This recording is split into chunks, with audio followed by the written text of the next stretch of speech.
In this video, we're briefly going to recap some of the equilibrium concepts we saw for the unit so far. So first, we're going to take a look at how we know we're at equilibrium using data from a graph. There's two types of graph you can look at. You can look at a time versus rate graph, or you can look at a time versus amount or concentration graph. And they'll tell you when you've arrived at equilibrium in different ways.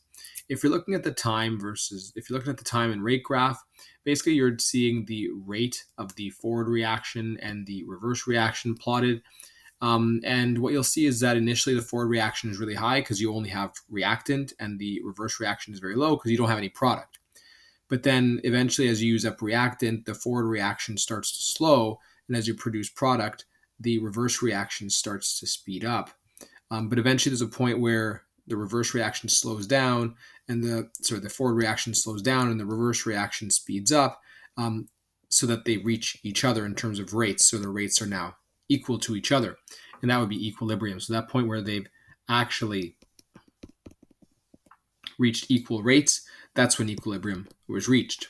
Now, if we take a look at the other graph, which is a graph of time and amount or concentration, you'll notice that we're monitoring the concentration of product and reactant. So initially your reactant concentration decreases because you're using it up, and your product concentration increases because you're producing it.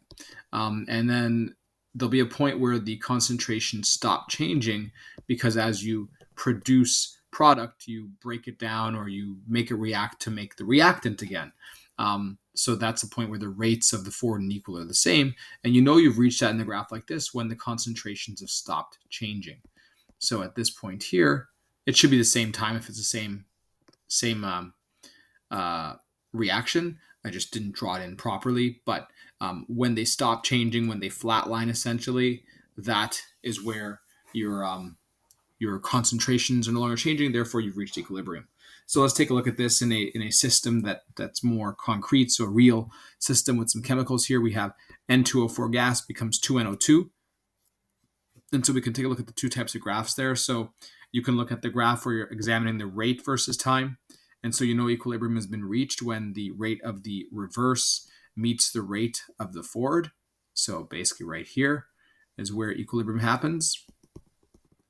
And if you're looking at a time versus concentration graph, you're looking at the point where the concentration changes flatline. So they no longer change. And they don't have to be equal. They don't have to meet at that point. It's just they're no longer changing, right? Remember, equilibrium doesn't mean that the concentration of product and reactant are equal. They could be, but they don't have to be. It just means they're no longer changing. So on that note, we saw that if you have a K that's larger than 1, your equilibrium profile will look like this. If you have a time versus concentration, your product is favored over your reactant, but equilibrium is, again, when they've stopped changing. If you had a K that's less than 1, your reactant is favored at equilibrium over your product. So again, when they flatlined, that's essentially when you've reached equilibrium. But in the case of a K less than 1, your reactants are favored over your products. And then if you have a K approximately equal to 1, then we say that your reactants are equal to your products in terms of concentration. All these are different cases of equilibrium. It just depends on what the system is and what the K value is based on the rates of the reverse and forward reaction. The last bit that we saw was examining if a system was at equilibrium or not, doing a Q calculation. The Q is essentially the same expression as the K expression, but you don't know if the concentrations given in the question or in your lab are at equilibrium, so you just plug them into your Q expression, and essentially you see if your Q ends up being equal to K when you plug those values in, and K would usually be given to at that point, then you are at equilibrium. However, if your Q is not equal to K, then you're not at equilibrium, and your system still needs to shift to continue reacting one direction or the other to reach equilibrium. So we saw, for example, that if your Q was less than K, what that means is, so for example, we know that Q is equal to your concentration of your products over reactants. And so if your Q is less than K, so let's say your K is equal to 5 and your Q is 2, you still need to increase your Q value to get to 5. So the only way to increase your Q value is to get more product here because you want a higher numerator. So what that means is you need to go towards the product side, towards the right side, which is where your products are. So if your Q is less than K, you need to go towards the right side to make more product in order to increase the Q value. And then we saw if the Q was greater than K, so suppose it was, we have a 5 here, and then the Q was, let's say, 7. Now your Q is too high. And remember that Q or K is going to be your concentration of products over your reactants.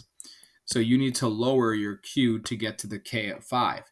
So to get to a lower value of Q, to get to 5, in other words, you need a higher denominator at the bottom here to make this fraction smaller. So you need to go towards the reactant side to get more reactants to bring down this Q value to the 5. And so those are the main concepts that we've seen so far. We saw what it means to be at equilibrium in terms of, and you can examine that using graphs. We saw what different K values tell you, less than 1, larger than 1, equal to 1.